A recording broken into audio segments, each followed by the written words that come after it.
The street was quiet, almost too quiet for Accra. Streetlights hummed weakly, casting pale halos on the cracked pavement. A soft wind carried the smell of roasted corn from a distant corner. But here, on this stretch, there was only silence. In that silence lay a heaviness, the kind that pressed on the chest and refused to let go.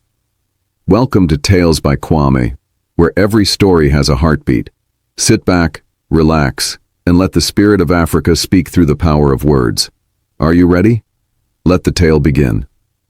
Evening settled over a quiet street in Accra, the warm air thick with the scent of cooking fires and the distant sound of bustling traffic from the main road. In a small, modest compound off the side of this tranquil lane, 8-year-old Daniel watched anxiously from the doorway of a humble apartment. His mother, Grace, was just arriving home from work, and to Daniel's alarm, tears were glistening on her cheeks. Grace tried to wipe them away quickly, but her red-rimmed eyes and the tremble in her lips gave her away. She offered Daniel a shaky smile as she stepped inside the one-room apartment, the soft glow of a single bulb illuminating her weary face. "Welcome home, Mom," Daniel said softly, stepping forward. He was a gentle boy with big, concerned brown eyes. He reached up to take the small bag of groceries from his mother's hand. Grace managed a quiet, "Thank you, sweetheart," as she closed the door behind her. Inside, the room was tidy but sparse, a neatly made cot in one corner, a worn sofa and a low table in another, and a tiny kitchenette against the wall. It wasn't much, but Grace kept their home clean and comforting. Normally, she would ask Daniel about school or offer him a warm hug right away. Tonight, however, she sank down onto the sofa and covered her face with her hands, her shoulders trembling. Daniel's heart clenched. He had never seen his mother so upset. He set the groceries aside and knelt beside her. "Mom, what happened?" he whispered, patting her arm. "Why are you crying?" Grace sniffled and quickly tried to straighten up, not wanting to worry her son. "It's nothing, Danny. I'm just a little tired," she replied, forcing another smile that didn't reach her eyes. She brushed a hand over his curly hair. "How was school today?" But Daniel was not so easily fooled. He had noticed, with a child's keen intuition, the bruised scrape on his mother's elbow and the way she winced slightly as she settled on the sofa. Something bad must have happened at work.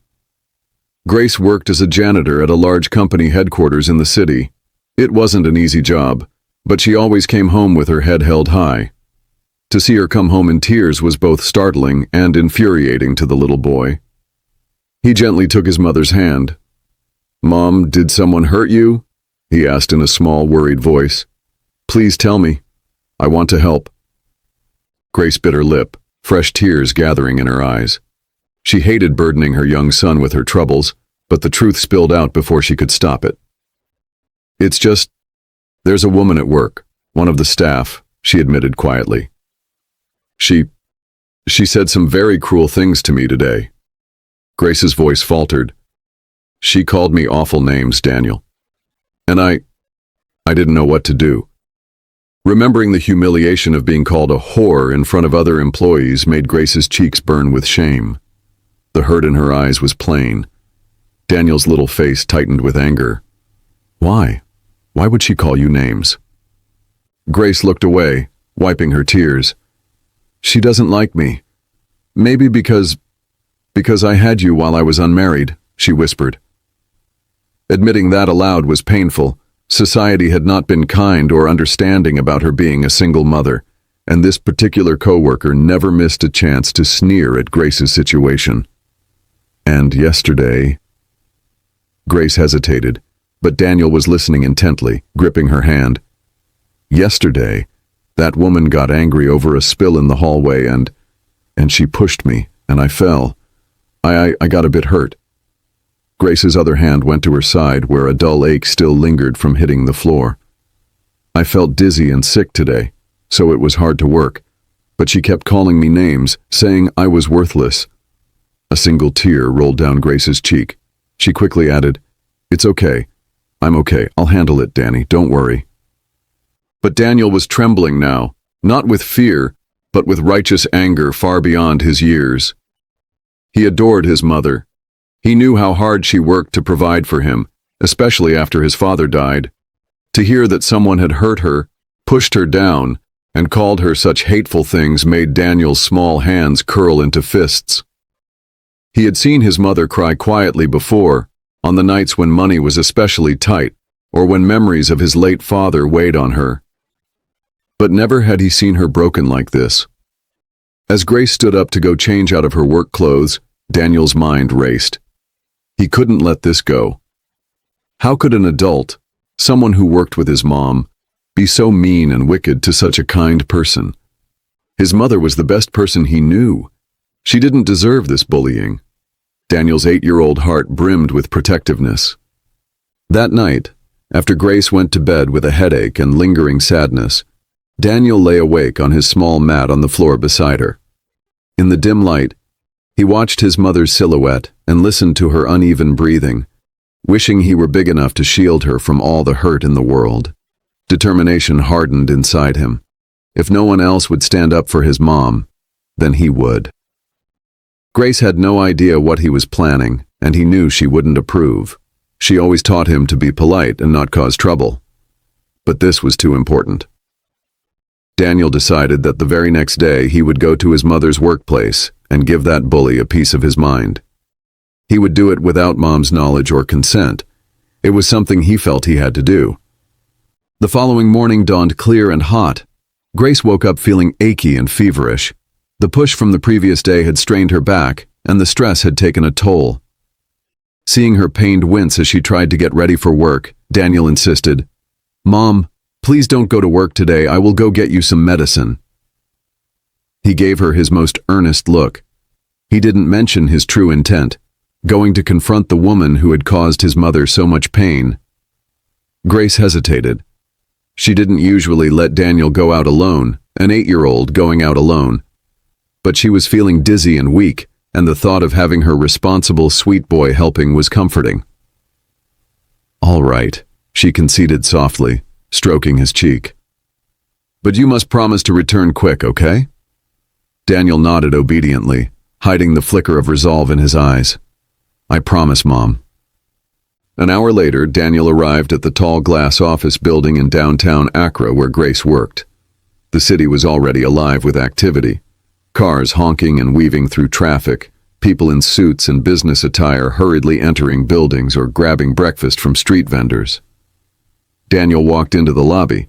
It was vast and air-conditioned, with polished marble floors that reflected the morning light. He could see his own reflection as he crossed to the service elevators. Daniel entered a small waiting area near the janitorial supply room, sitting down on a bench with his backpack. His heart was pounding in his chest, but he clenched his small fists and set his jaw. He knew exactly who he was looking for. Linda, the woman who always gave his mom a hard time. He had seen Linda once before when he'd visited, and remembered her sharp voice scolding Grace for missing a spot on the floor. Daniel crept down the corridor, peering into the open-plan office area. He felt a mix of fear and fierce anger swirling in his stomach, but he pressed on. Near the break room, a few employees were chatting and getting coffee. And there by the copier machine stood Linda, a stout woman in her 40s with an expensive-looking wig and a permanent scowl etched on her face. She was talking to another colleague, sneering about something as usual. Daniel's blood rushed in his ears. That's her. He remembered how his mother had sobbed after describing Linda's cruel words.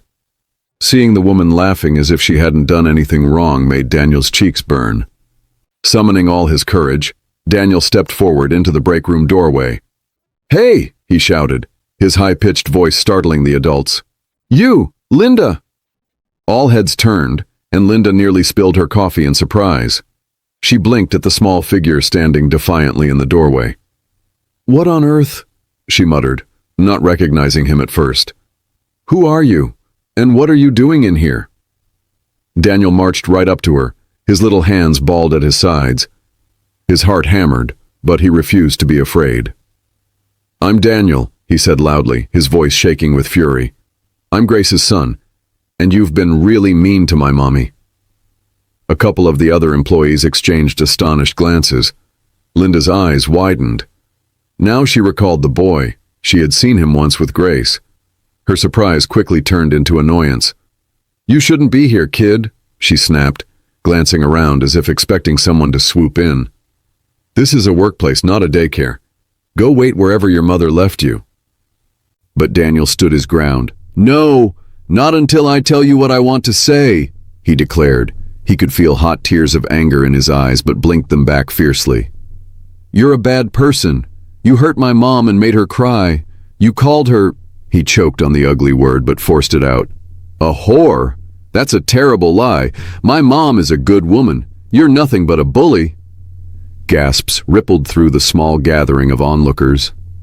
Linda's face flushed a deep splotchy red, half from anger, half from embarrassment at being confronted by a mere child in front of her colleagues. "How dare you speak to me like that?" she hissed, stepping forward. Though Linda was much taller and heavier, Daniel didn't back away. He lifted his chin, even as a tear escaped down his cheek. "It's true," he said in a trembling voice filled with conviction. "You're wicked and cruel. You pushed my mommy down and now she's hurt and sick. You made her cry." Linda was livid. To have her misconduct exposed so baldly, and by a child no less, was infuriating. She glanced around and saw that others were staring and whispering. Some looked at her with disapproval, clearly believing the boy. In a surge of panic and wrath, Linda reached out and grabbed Daniel's arm. "You little brat, how dare you accuse me?" she snarled, giving him a rough shake. "You're causing a nuisance here. I think you need to learn some manners." Daniel yelped as her nails dug into his arm.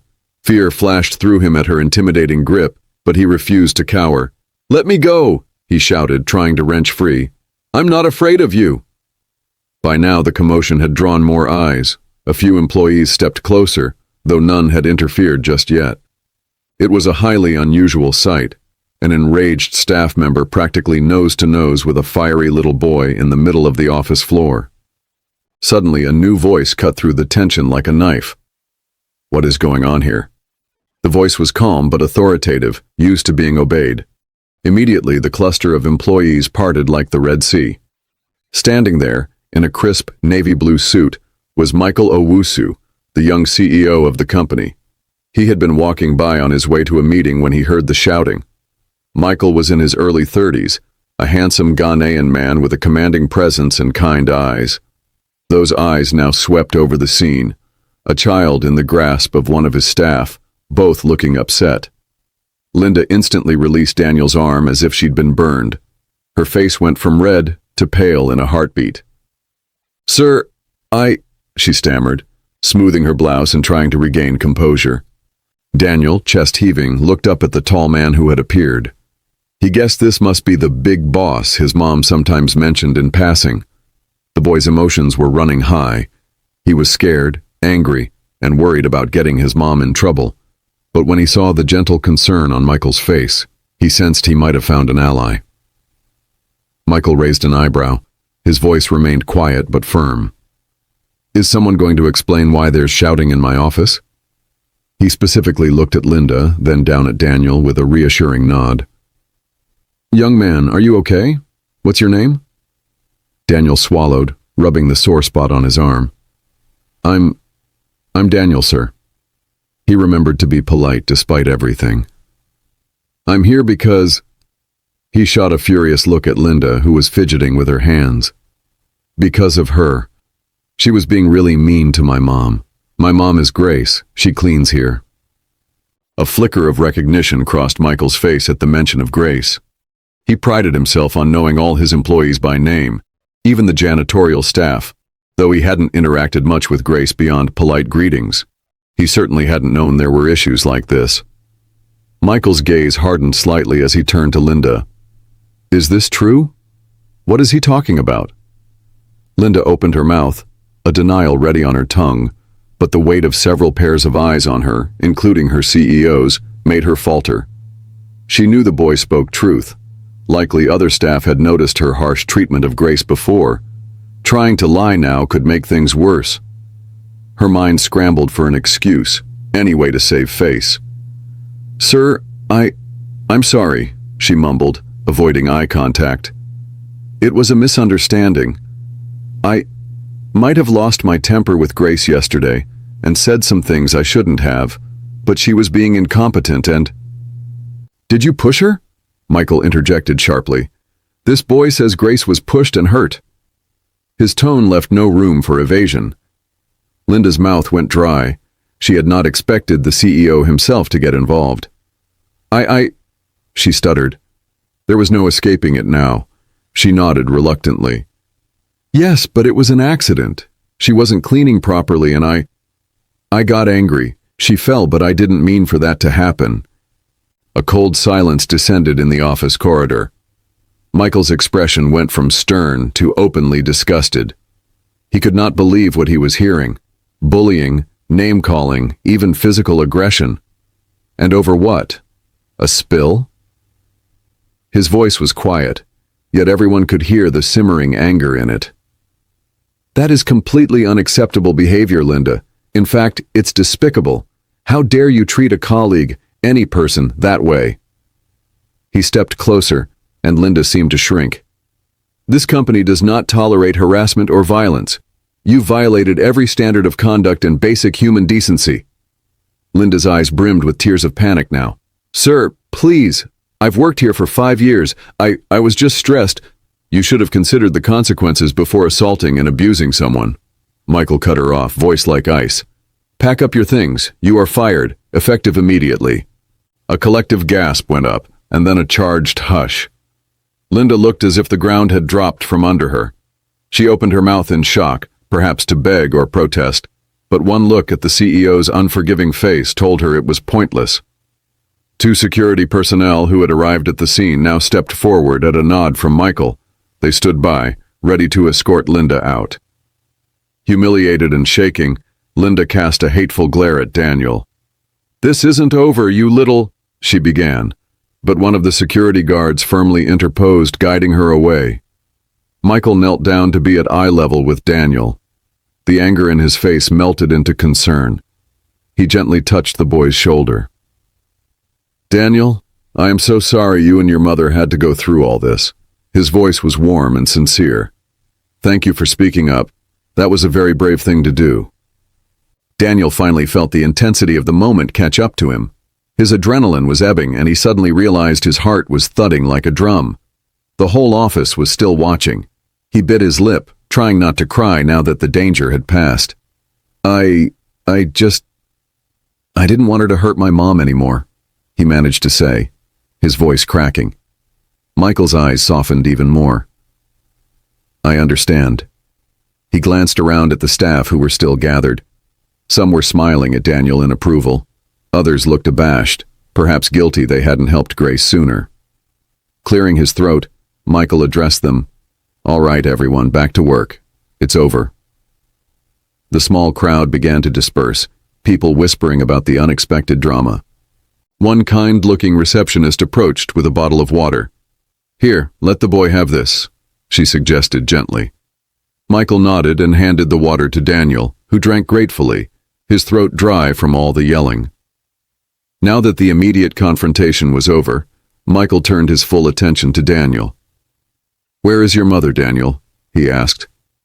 Is she here at work today? Daniel shook his head. She's at home, sir. She wasn't feeling well this morning. I think it's because of what happened yesterday. His voice wavered with worry. I came by myself. Mom doesn't know I'm here. Michael was startled to hear that Grace was actually sick at home. A wave of concern and guilt washed over him. Guilt that such a situation had been brewing under his nose. He prided himself on running a company that treated everyone like family, and yet an employee had been suffering like this. Thank you for telling me, Daniel, he said. He placed a comforting hand on the boy's back. Let's go to my office for a moment. I'll call someone to take us to see your mom, all right? Daniel hesitated.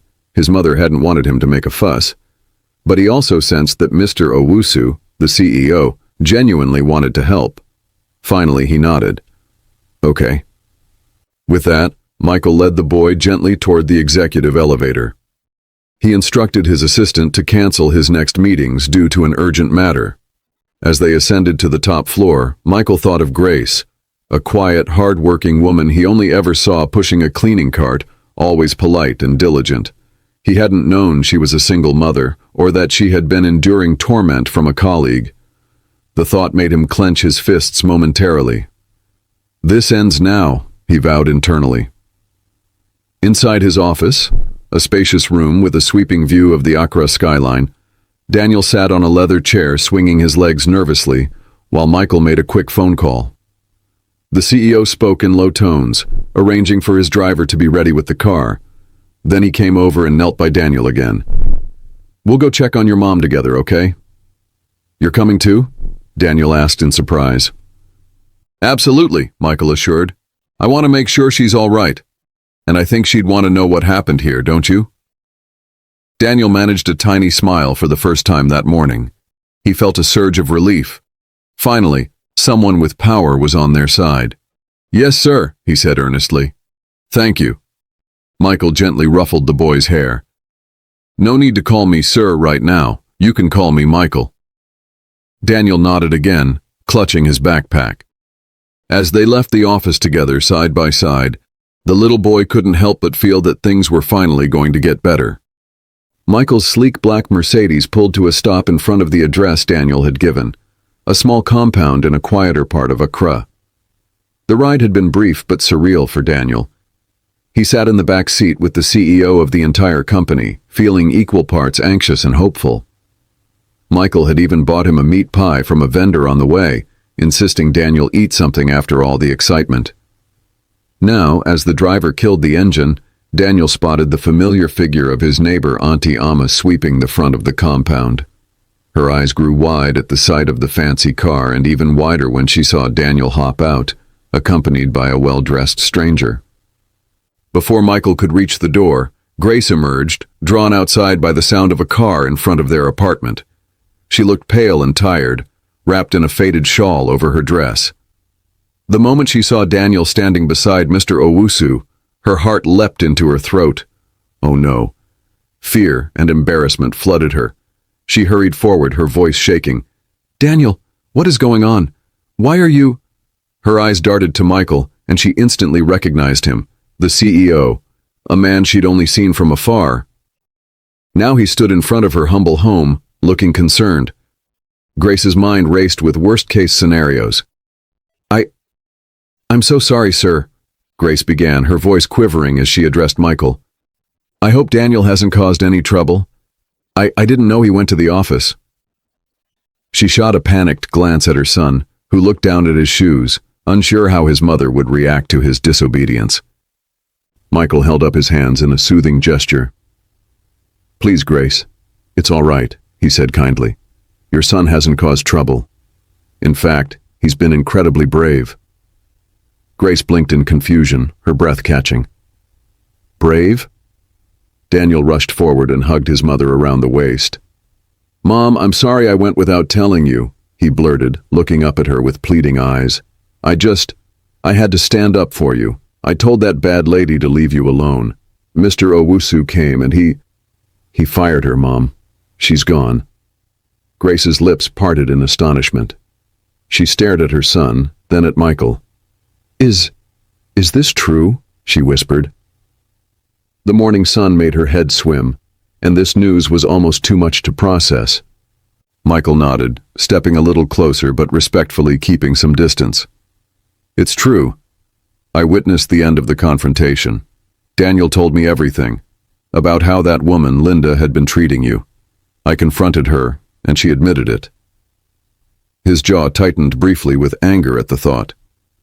"I terminated her employment immediately. What she did was reprehensible, and I'm deeply sorry you went through that, Grace." Grace was stunned.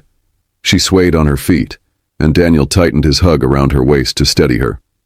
She couldn't believe that Linda had actually been fired, nor that her CEO was here apologizing to her. It was all so overwhelming. "Sir, you didn't need to come all this way," she said faintly. I'm just a janitor." "You're a member of our team," Michael interjected firmly, "and a human being who deserves respect. I came because I was worried about you." He peered at her, noticing how unwell she looked. Her skin was a bit clammy, dark circles under her eyes, and she was gingerly holding her side. Daniel mentioned you weren't feeling well. Did you get hurt when you were pushed? Grace flushed with embarrassment and nodded slightly. My side hit a desk when I fell. It's just a bruise, I think. I was going to rest and it would heal on its own. I'm sorry I couldn't come to work today. Ever conscientious, she felt the need to apologize for missing her duties.